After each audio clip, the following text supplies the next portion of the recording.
Okay, so first of all, thanks for inviting us here. I'm quite proud to represent the city of Turku. And as a first-time visitor in Belfast, this morning has been really enlightening and very inspiring just to hear from all of you. I know this seminar is not representation of the reality, or this audience is not representative of all people in Belfast, but so much passion and so much enthusiasm about arts. It has given me a much deeper sense of and much deeper understanding of what Belfast is all about. So only for that I'm really, really grateful. Oh, thank you. Oh. Okay. So this is first time I'm using this Prezi, so might cause some troubles. So, city of Turku. Oh. Okay.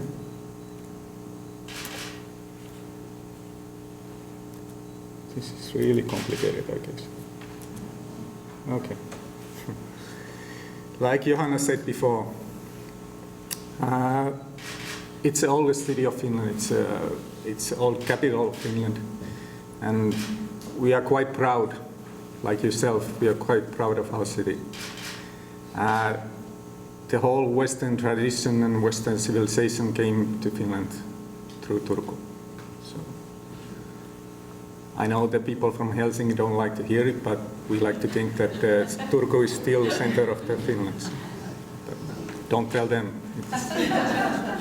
It really gets under their skin.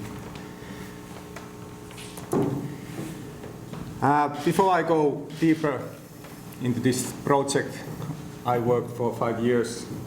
I want to create some reference how and why this EVIVA-project came about.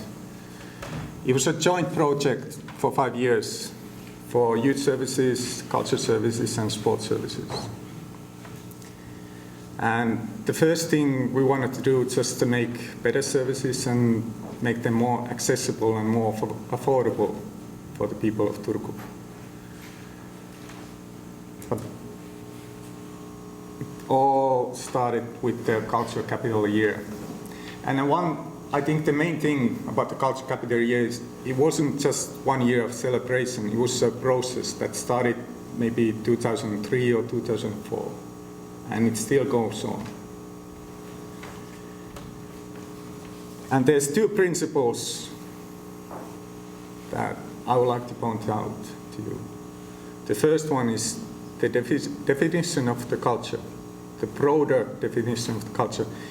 It involves pretty much everything that has creative or social elements in it. So more or less all the activities that people do in their free time. So that's the first principle. The second one is that the culture does good. It's good for you.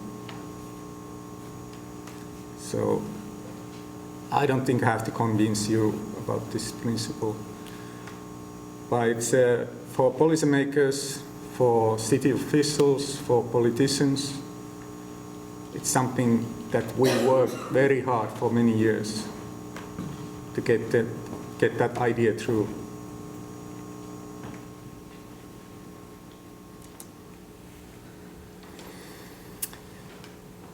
So we have this long process of culture capital, and then started the EVIVA-project. We used these two principles, this broader definition of culture, and that's why it's a joint project of sports services and youth services and culture services. So when I'm talking, from now I'm talking about culture, I'm talking about this from this broader view of culture. It's not just arts, not just like the traditional culture, but it's much more than that. And of course, these activities you do in your free time, they make you feel good, it's good for your health, it's good for your well-being. So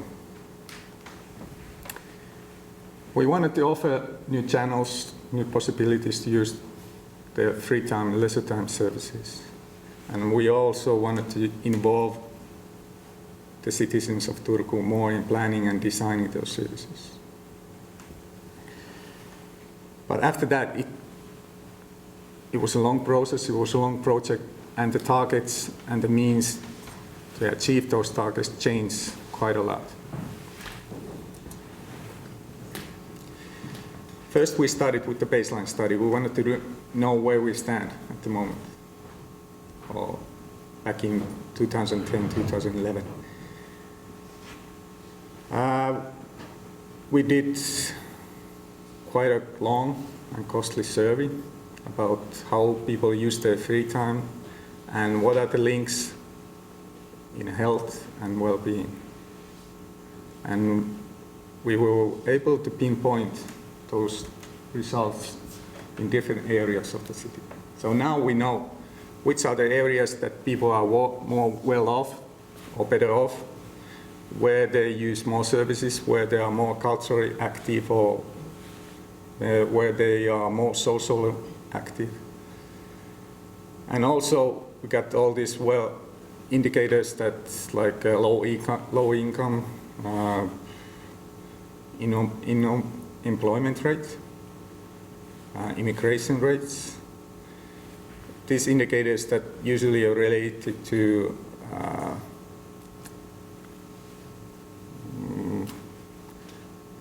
less healthy people or less well-being people. But also this baseline study gave us the facts that there are a lot of people who don't use culture. There's been generations in their family that they are not used to use cultural services.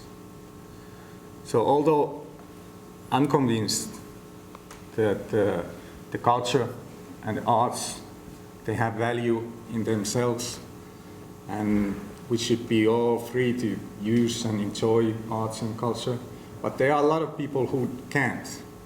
For some reason they don't, they can't, and they have never done that before. And this is something we wanted to work on.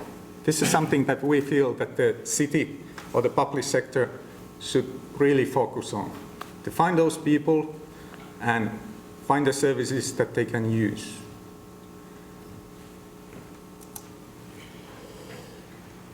So after the study, we started a lot of experience, a lot of activities, a lot of projects. For 5 years, tens, maybe hundreds of different activities. I have some examples later on, but I don't think the examples they are not the most important part of our presentation today. Since for the cultural professionals or art professionals, they are not lacking new ideas. I'm sure you have a lot of ideas. People in Belfast, they are coming up with new innovations, how to use arts, how to use culture. So we are not actually needing more ideas maybe. Maybe you can get some benchmarking and some new ideas, inspirations. But we wanted to go deeper than that. We wanted to have our city, enable our city organization to continue to work after this project. So not just producing new activities or new experiments, but make something new, make something long-lasting.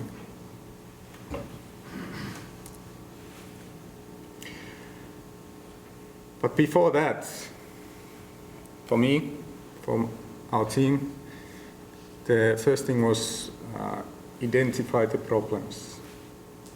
To develop something new, find some solution, first you have to know what are the problems you're looking to solve. So we identified some challenges, and out of these challenges we have smaller problems. And I'm sure these are more or less relating to you as well. It's always difficult to find or target people who don't use your services. If you don't meet them, within your services or with your people, where are they? How you communicate with them? How you find them? And if you don't know who they are, if you don't know where to find them, you can't involve, you can't plan, you can't design with them. Because the needs of those people are much, much different than the other. Me, I'm really active in culture field. I use a lot of culture services. And people like me, there's a lot of them. But people in less advantaged families or less advantaged areas, they have different needs. And if we don't know the needs, how we can produce, how we can develop new services for them. Cooperation with NGOs, of course, and also intersectoral and multi-professional cooperation. These 4 challenges we wanted to look into and find some solutions.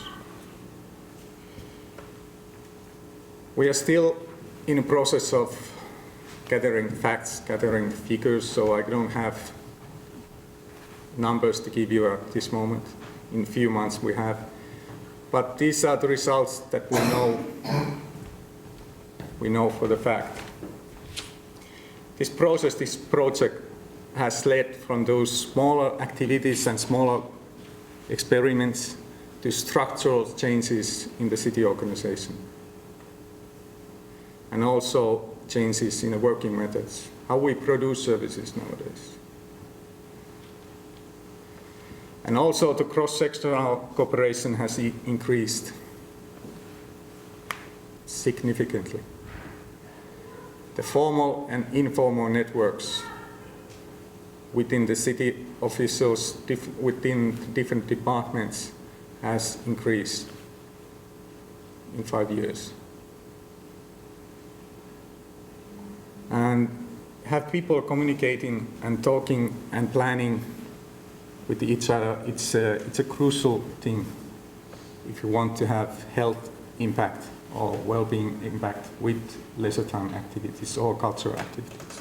I know there's a culture and there's a health, and they both work in their fields. They both have different demands, different professions, but they have to communicate at some point. They find those elements in cultural activities that produce the health effects or well-being effects. This iterative method, iterative co-design or co-planning, they are design-derived methods. I'm sure it's familiar for you too. But one concrete thing is that the facilities have become more multifunctional. At least in Finland, there's the schools. They only open at school times, maybe 6-7 hours, 8 hours a day. And after that, they're closed. Nobody uses them. Same with the youth houses. Maybe 5-6 hours a day, 5 days a week. And people are not allowed, before, they were not allowed to use those facilities.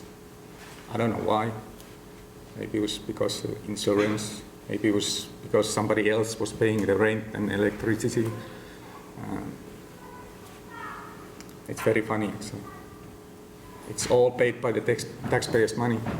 And if the taxpayers, the citizens, want to use those facilities, they can't.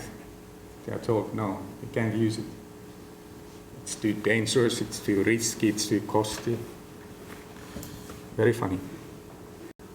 The cooperation between the NGOs or the third sector, as we say in Finland, and the city official has increased, improved actually.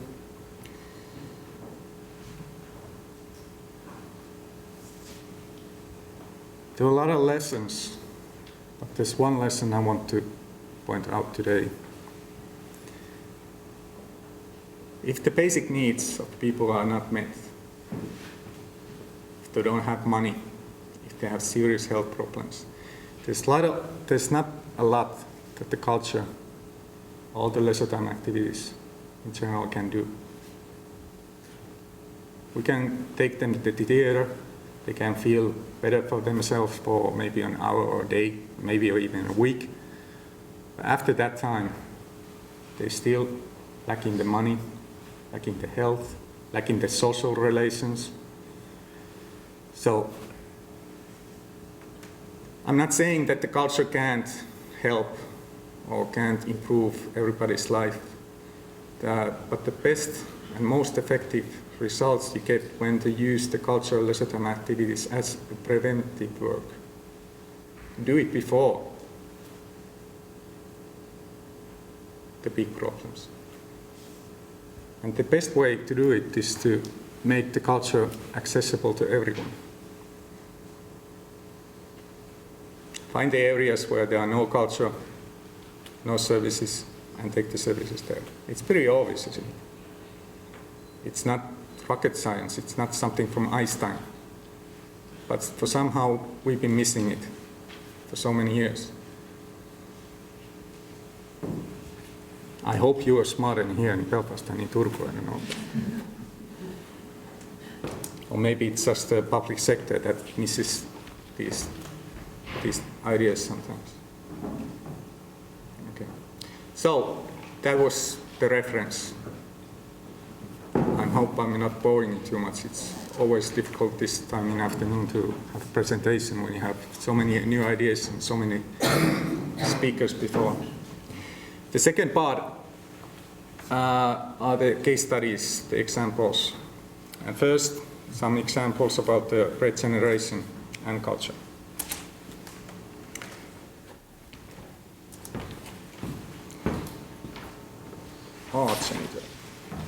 Does it make sense to you, this title? It's funny how much get lost in translations.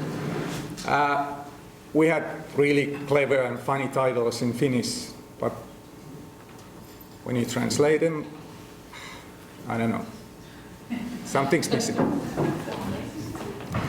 Anyway, we hired artists, art professionals to work in communities, in areas, and talk with people, communicating with people, and finding some spaces, some locations that are not so beautiful or not so nice.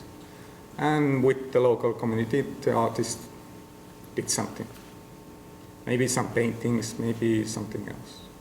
Make the area better. Small things, very small things actually. It was easy, it didn't cost too much, but it gave us a lot of information about that area, that community, and those people. They didn't know that they were just making some paintings with the artists, but we got a lot of information.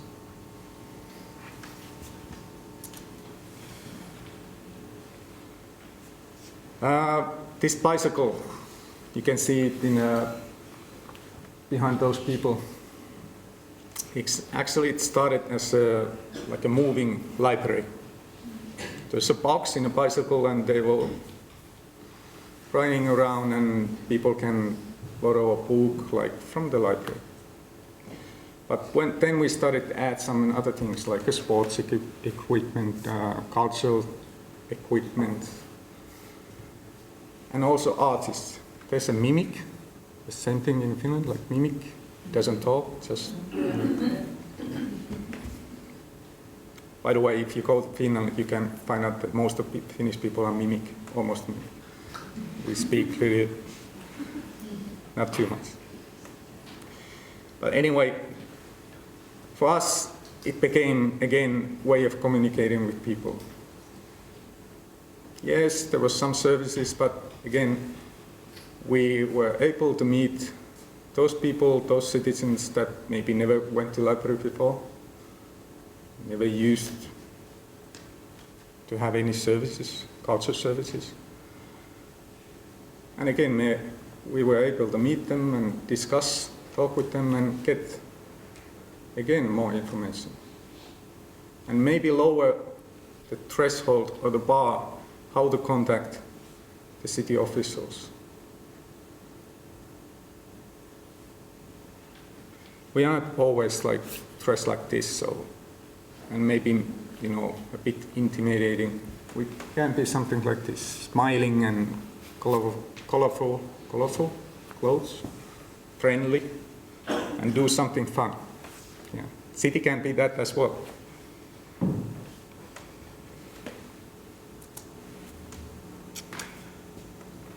Höveli. This is the neighborhood. Well, it's the less advantaged neighborhood in Turku. It's called Pansio. It used to be a thriving, used to be a home for a lot of shipbuilders. So it's, I guess it's very familiar story with you as well. You know, in Turku we still build a lot of big ships, but you know, it's not such a big industry anymore as it used to be. And especially this neighborhood,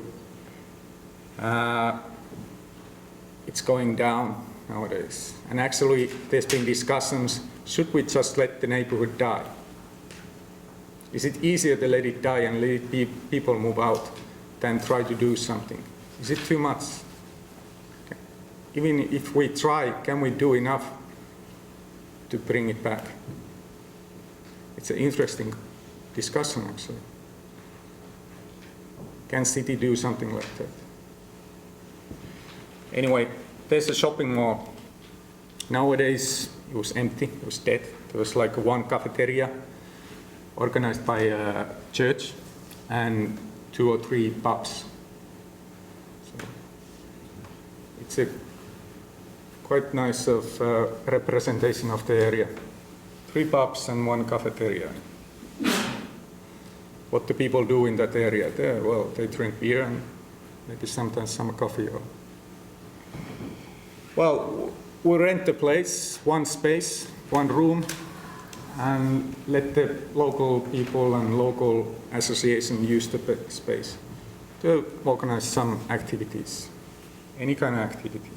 It was free for them, and we paid whatever it takes, some €100 a month. It gathered space, gathered space. And nowadays it's almost fully booked. And more than that, there's 2 big foundations want to take over this whole shopping mall and make it community center.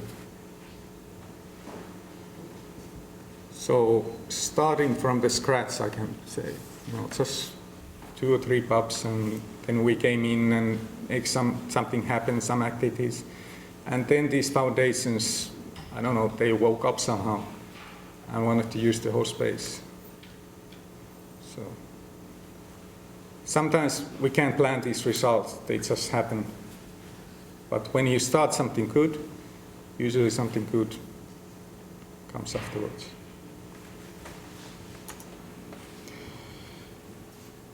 Oh, this is another funny translation. Cultural exercise routes. I guess every neighborhood has its stories. There's some places for the lovers. There's some scary places. We gathered those stories and make map out of it. Then we gave the map back to the people, back to the local people, and they took the map and walked it through and listened or read the stories. Again, quite simple. But it enabled the local people to tell them their stories and become a bit more proud of the neighborhood. And also use physical activity, since you have to walk through the maps. A lot of things combined.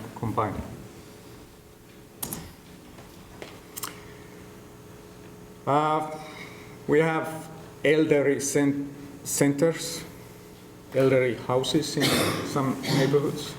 And for some reason, they've been closed. They organize a lot of nice stuff like dancing evenings or karaoke or bingo, nice things for old people. But the only people who can attend those events are the people who live in that elderly house. I don't know why again. It's not forbidden for anybody to walk in and, sing karaoke with them. But some reason they never mark it or they never make it public that they have these events. And, there's a lot of old people outside those houses as well. So we opened it, we started marketing those things, and we started involve the local old people more in organizing those events as well. So there started to be more contact, more communication between the people inside those elderly houses and the local people outside.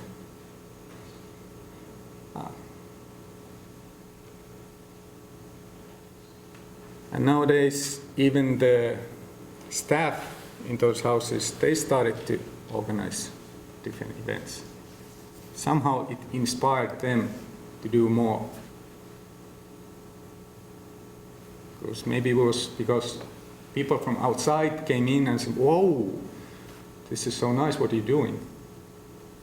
So maybe the staff felt inspired, okay, we're doing something good. Maybe we can do something more. Again, not something that we planned before, but something that happened thanks to the process.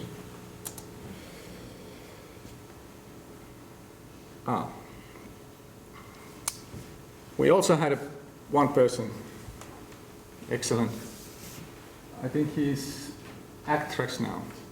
You can see it on TV if you come to Finland. But we have this person, we have actually a couple of persons. We managed to sneak them in the health services or health stations.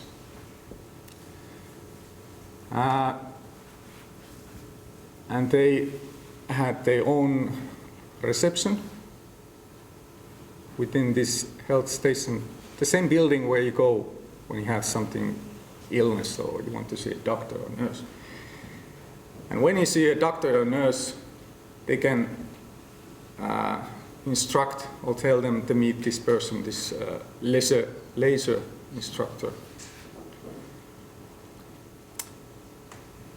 Especially if the doctor finds out that, okay, this person is a little bit depressed, he doesn't have friends, or she or he doesn't have friends, maybe he or she could use some physical activity, maybe he or she could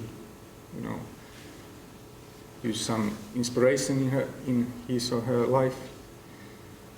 Then this instructor came in, and actually she wrote receipts, like doctor receipts. That, okay, go to theater once a week, go swimming.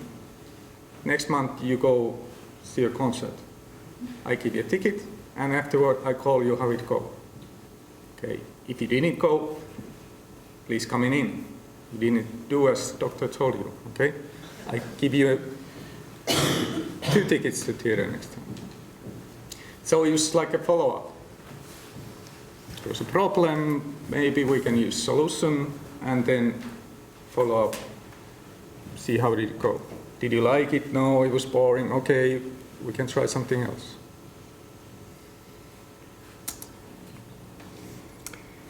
Okay, well, this is my field actually, this children and young culture. This 2 minutes? Okay, sorry.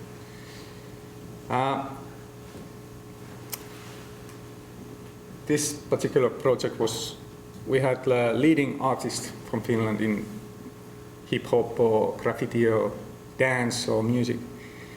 And then we have social workers and youth workers. So those big stars, they came in and the young people followed. And when the young people came in, we have the opportunity to work with them in social issues or career work, educational issues. neighborhood circus. We had a circus, set time, set place, nobody came in. Well, circus people went outside, okay, we can train, we can practice for this coming event or coming show. And some young kids came in, okay, what are you doing? It looks fun, can we try? Okay, you can try. Okay, we call friends. And lots of more kids came in. And next day, the circus people and the youth workers, they had a van, and they just drive around the neighborhood and look for the young people. No set time, no set place anymore. Just find the people and start the activities. Okay, I guess this is final. Feel and hear the forest. The Turku Philharmonic Orchestra wanted to do something. They wanted to have an outside, like outdoor concert. Okay, you can do it, but please make sure that there's some physical activities as well. People came in that interested in classical music, and we were able, again, maybe talk about more about physical activities or the services we had. A lot of these things are more communicational, means of communication for us. We do something that interests people, and then we have a chance to talk with the people and get those information. Okay, what we can do, what kind of services are interesting to you. Okay, this is the last. So, okay, I guess you can read the same thing. It's about communication, getting people in, and communicate with them, communicate about the services and about the people's needs.